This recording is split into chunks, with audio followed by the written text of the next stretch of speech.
Gotcha. Yeah, no, appreciate all you guys being here.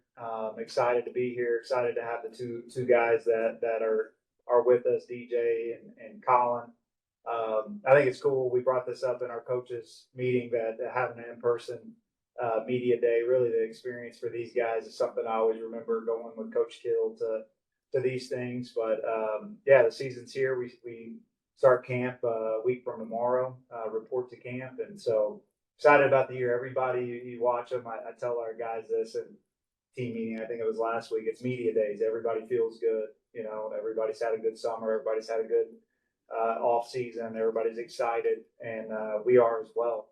But we understand the work that it's going to take to go through a 12-game season like that we have. So I think our focus right now is finishing up this summer, those last couple workouts we have, and then having the best training camp that we possibly can have, the right amount of reps, the competition to build this team. You probably more than in past.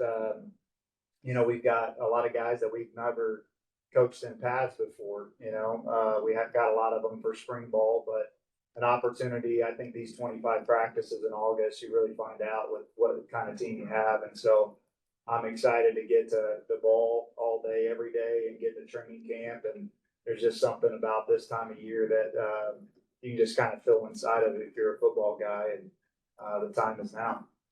Let's start with the first question. Craig Hale, if you mute yourself and ask your question, if the technology works, we'll be able to hear you. Yes, thanks, Mike. Coach Hale, appreciate your time. Given all your success as a program against FBS programs, can you kind of reflect on that, the importance of the wins, what kind of similar steps you've taken from year to year in that approach? And maybe looking ahead, will the House settlement have any kind of an impact on FCS versus FBS games? Yeah, appreciate the question, Craig. Appreciate all you do for FCS football. Yeah, I mean, we've had, I think, 3 wins against FBS schools, and I don't know if it'll change. I would say in those years, those weren't the best teams that we played. I think they came from our conference. I think our team would tell you that. Obviously, they were good football teams and big wins for us, but I think we have respect for this conference to know that probably isn't going to be your toughest game. Going to Purdue this year, this year being the first real year, there's been NIL but the rev share. Obviously, we're playing a Big Ten school. From everybody there is making more money, and they have their hand pick at players that we wouldn't be able to go and get. And I'm excited to go play that game. I know he will. I would say he's going to be one of the most talented players on the field that day. And so we're excited to go play. I can't tell you pinpoint one thing other than just the mindset has been there that we're going to go and try to win the game. It's not that we're going to go and play everybody. I even hear that from some of our administration. Like, let's not get anybody hurt. Let's get on to the next game. I remember Tim, our AD, was like that at Northwestern, and then we won the game. So I think the mindset in the locker room is we're going up there to compete and play the best game that we can. Thank you, Coach. Questions from the room? Over here. Coach Hill, I'll actually kind of piggyback off that a little bit. DJ, you're certainly free to weigh in as well. Last year, your season kind of really got derailed by injuries. I think that's safe to say. I don't know if you agree or not, but that's what it seemed like from the outside. Sorry, Alex came up with that would illustrate. Yeah. Down if I introduced myself or not. Some of that's certainly football. Those things happen. They're out of your control. Is there anything extra precaution-wise you're taking, either training room, training table, stretching, things like that, to maybe keep everyone upright this year? I think we've, our strength coach, Mead Smith, does a great job with these guys. He's been there the entire time that I have been. And so, yeah, football is a physical game, and you're going to have injuries. We'll have injuries on our team this year. I think when you look back at like his play, that's probably one of just a routine freak deal. Put his hand out. Nobody knew he was injured. It wasn't a big hit. There wasn't anything that you could stretch out or do anything for a broken hand. And so those things are going to happen, and they'll probably happen on our team and everybody else's team here this year. You got to build a team that can withstand those. when they come in waves in certain areas, and probably both of these guys would have been here at Media Days last year if we had them. They didn't play one Missouri Valley game for us last year, and we've had multiple guys like that. Schwindeman, our tight end, who I think will be really good. Same thing, no Missouri Valley games last year. So we have a crew of guys that were here on our team that didn't play, and so that was an excuse. I still feel like you got to learn. I think reflecting back since 2000, took over in 2016. This will be year 10. Since 2018, I mean, our first 3 years we had losing seasons, and in 2019. Won 5 games in a row in the Missouri Valley, and and then we've been to the playoffs several times, but we haven't had back-to-back losing seasons since 2018. And I think so. You got to really dive deep and look in the mirror and what do we have to do to make sure that doesn't happen again. And I think up to this point we've done that with this group, but time will tell. Coach Sam Herder with Hero Sports. The Valley has routinely been atop the FCS, and with this new kind of era of college football that's upon us, what does the conference and its members need to do to, I guess, keep on pushing the envelope to make sure you're staying at the top of the FCS? Yeah, I think that's a question for the administrators. We would all probably, last night it was nice to go to dinner with all the coaches and just hang out. All good guys, a lot of respect for everybody in the league, and it's cool to be able to just always talking about their season. We're just talking about life and family and everybody. And so I think we would probably have a different mindset if we could choose. I also understand too, there's a responsibility for your school. So if you're a chancellor or if you're an athletic director, it's a tough times right now to figure all this out, and there's not a lot of revenue at mid-major sports to go around. You're not in, a big surplus. So how much do you want to go in debt and all of those things? And so I've always been like that. I'm not going to complain about any of that. We've always had lower budgets and things like that about where we're at. So we're just going to put our head down and what we have, we're going to go to work, and we're going to try to create a place that guys in that year can become the best player that they can. And so, but yeah, I think that schools individually have to kind of look at, how are we going to keep up? I think there's always all these things changing pretty quick. And so you have to be proactive. You have to be thinking in the future, 2-3 years from now, so you don't get left behind per se. But yeah, I think that the administrators have more of a say than we do as coaches. Yeah, you've been around FCS a while. Any advice for all these new schools coming in the FCS? Well, I think it's such a great level of football. I think that it's still pretty pure football. The guys that we get to coach, the talent level is there. Like I said, and then for our league, I think our league gets a lot of respect. But if you, like I said, I mean, playing FBS schools, or there's 3 or 4 games on your schedule that are probably going to be tougher than that. Just the great coaching that is in this league, the disciplineness of that, just watching it on tape, and then the players, the talent level is pretty extraordinary. So, to be able to make a run in the playoffs, you're going to have a really, really good football team. You're going to have to develop that way, and I think people find that out. That 73 out of the 4 teams were in the Final Four from our league last year, just to sustain that and do that. And I feel like we're still chasing that some. Not put together 2-3 really good games, but to be able to sustain it for 14, 15 games, it takes a special team. DJ, with your injury last year, obviously disappointing. You're going through the rehab process, not being able to be on the field.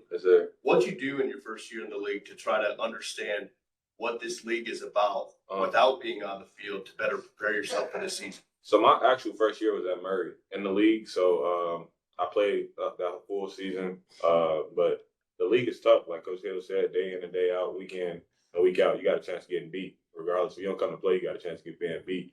And that was a big thing when I hit the transfer portal and come to, I didn't have any big offers, but Coach Hill gave me a great opportunity and took me out of a tough situation that I was in, and gave me new life. And to play in the best conference in the FCS, to show that you're the best player in the country is pretty much what he did. And I can't thank that enough. You going in, it's like playing in the SEC and college football playoffs and stuff like that.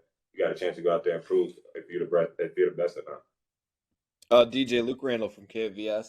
Going off that, at Murray State, you had a season-ending injury as well, but it was very different. Talk about, your recovery, your fitness going into this year.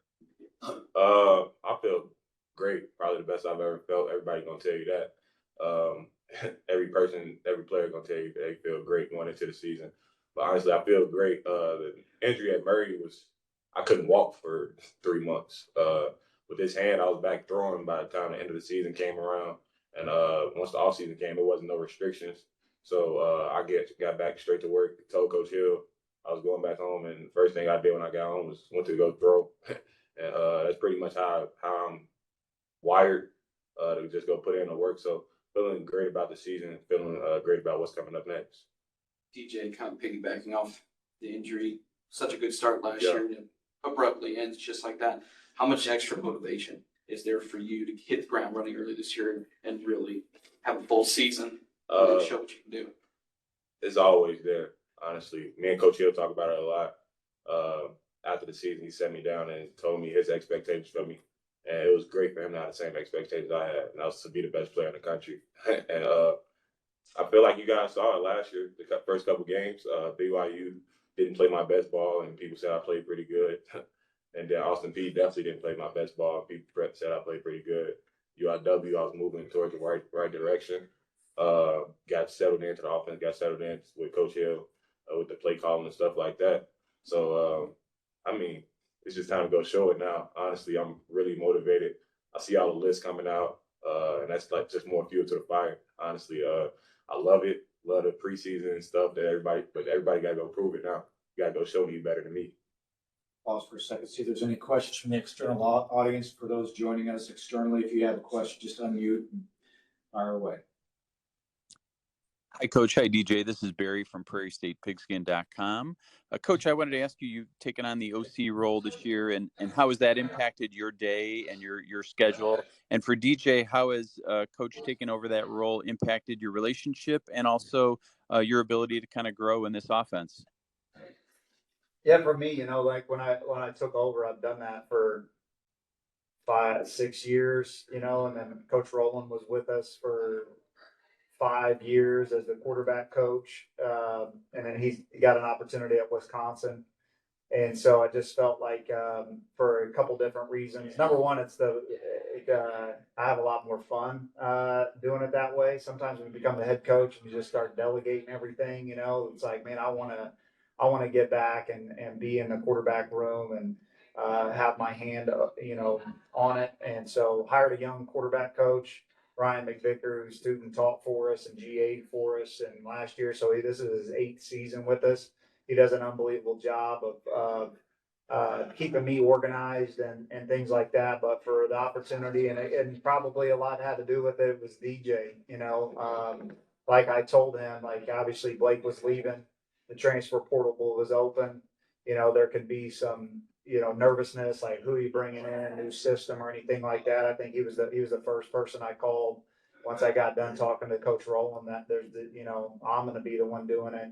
You don't have to worry about new coach or anything like that. And so I think that had a big hand to play in being able to, I've said this, we've had some really good quarterbacks and obviously Nick Baker was fun to coach and each year is, different teams, but I wanted an opportunity to coach this guy because I think that his skill set is and talent is, and just the person. We have a great quarterback room. I think that says a lot about who he is, and that's what's cool about bringing him up here so people can get to know him, his smile, his personality. You got to see him at the camp that you came to, putting on a free camp on the south side of Chicago. Like people gravitate to him, and I'm excited to be in there with him. For me, Barry, thank you for all that you do for the Illinois sports and FCS sports. But the relationship with me and Coach Hill, I tell people this all the time, is I love him to death. Like, not just because he's sitting right here, but I tell people this all the time. I told you this in our interview. He gave me a chance to take over a team when I'm coming off a 2-9 season as a starting quarterback, and not too many people would take a chance on a kid like me. And through it all, we played him. He beat us, and he still saw my talents. I didn't even play my best game against him. And as soon as I got with him, talked to him, Coach Hill really just gave me the chance of a lifetime, honestly. I love him to death for that. He brought me out of a tough spot where I didn't have too much confidence in myself. I wasn't the same person I was going into my Murray State years. Leaving there, I was going through it, honestly. It wasn't the same person, didn't have the same smile playing the game. Honestly, he gave me that joy back, instilled that confidence back in me. He sent me the first message he sent me after I committed was the Jaden Daniels Heisman video. Him winning the Heisman, him transferring from Arizona State to LSU and winning the Heisman. That was the first video he sent me. And I mean, that says a lot about how he felt about me and the things that I could do there. So I just can't thank him enough. Our relationship when he gets in a room with me is just even better now. I get to talk to him every day, bounce ideas off of him, and he listens to me. So that's the best thing about being around him.